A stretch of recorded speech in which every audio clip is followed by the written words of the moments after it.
Alright, ladies and gentlemen, boys and girls, welcome back to the channel. Today, we're tearing into the latest authoritarian stunt from our weasel of a Prime Minister, Keir Starmer, and his Labour cronies. On October 5th, as I'm recording this, Labour have rolled out new police powers to choke off your right to protest by counting how many times you've dared to speak out. If you've been at too many demos, Starmer's goons can now slap restrictions on you, citing the so-called cumulative impact on communities. This is Labour spitting in the face of free speech once more, and we're exposing it in this takedown. Let's set the stage. The right to protest in the United Kingdom is sacred, protected by, and I don't like this convention, but it is protected by the European Convention of Human Rights, Articles 10 and 11, but Starmer's Labour, despite their sanctimonious campaign promises, have doubled down on Tory laws like the Police Crime Sentencing and Courts Act of 2022 and the Public Order Act of 2023. If you don't know what either of these are, I'll give you a brief rundown. Well, essentially, the Public Order Act, and this is the worst aggravator in my mind, means the police can arrest you for pretty much anything that they deem offensive.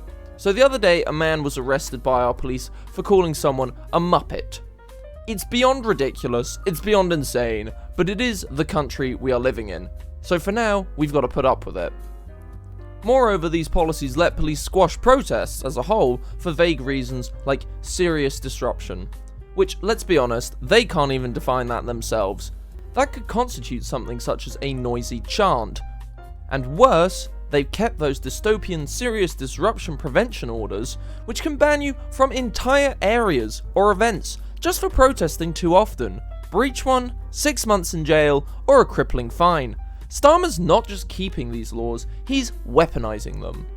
Which is why you have to think to yourself, God only knows why the Tories instituted them in the first place, unless, we're all run by one big uni-party who actually have the same agenda, but they just like to use slightly different means of getting there. So you would think that Labour, after years of Tory overreach, would roll back on this nonsense. But instead, Starmer's appealed court rulings that called these powers too broad, pushing to keep the bar as low as more than minor disruption. His Home Secretary Yvette Cooper and Policing Minister Sarah Jones are complicit, peddling this as balancing rights, while they ban face coverings and crack down harder. The latest, amending the Public Order Act of 1986 so the police can tally up your protests and limit you based on their cumulative impact on locals or resources.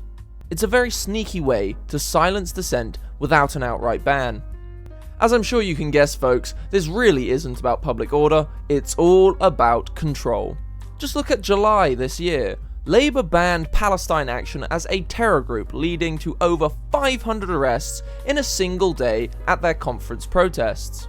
Now, do I agree with Palestine Action? I think they're fighting for a noble cause, sure.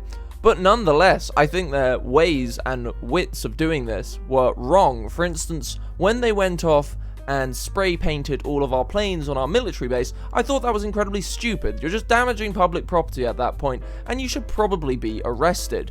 However, does this justify the entire group being labelled as terrorists, up with the likes of Al-Qaeda, Hamas, and the Houthis? Absolutely not, and anyone with two eyes can see that this is ridiculous. Hands. Are we the baddies?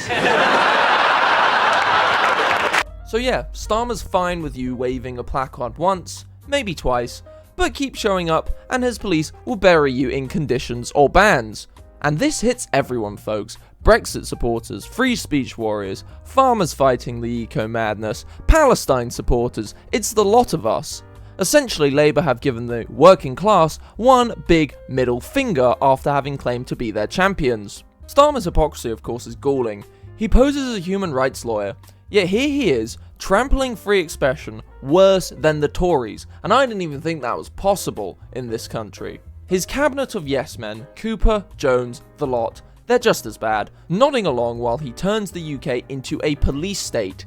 And those digital IDs are going to play in there, and don't you wait. Once we have the digital IDs, I guarantee they're going to run out their fucking crappy Bitcoin policy, and then they will be in control of what you can say, what you can spend your money on, and whenever you turn against them, suddenly it'll be, oh sorry, your bank account's frozen now, oh you can't pay for anything. We are going into the surveillance state, folks, and we need to stop it before it's implemented. So Starmer and Labour will say it's about stopping chaos from groups like Just Stop Oil. Fine, those roadblockers are really annoying at times, and I think they're a bunch of dickheads.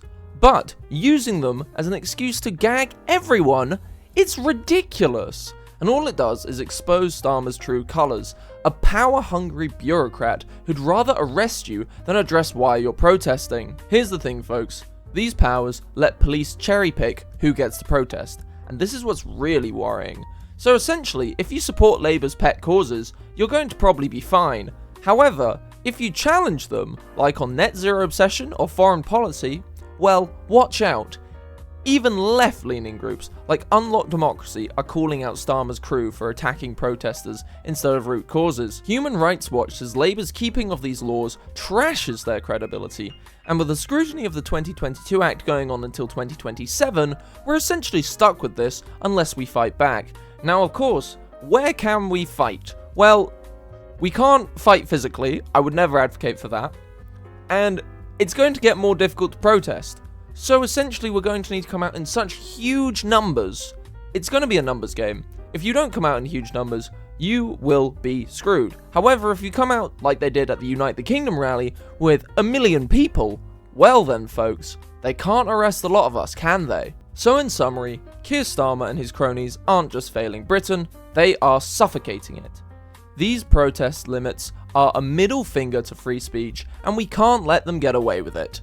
Sound off in the comments, are you fed up with Labour's authoritarian streak? Smash that like button if you're for freedom, and subscribe for more. Also, if you want further details, I'd advise looking into gov.uk for all the tea. It looks grim, folks, but we've got to fight it. Share this video to wake people up. Starmer's watching, but let's show him that we're watching him too. Anyhow, God bless the United Kingdom, God bless you and your families, and stay safe.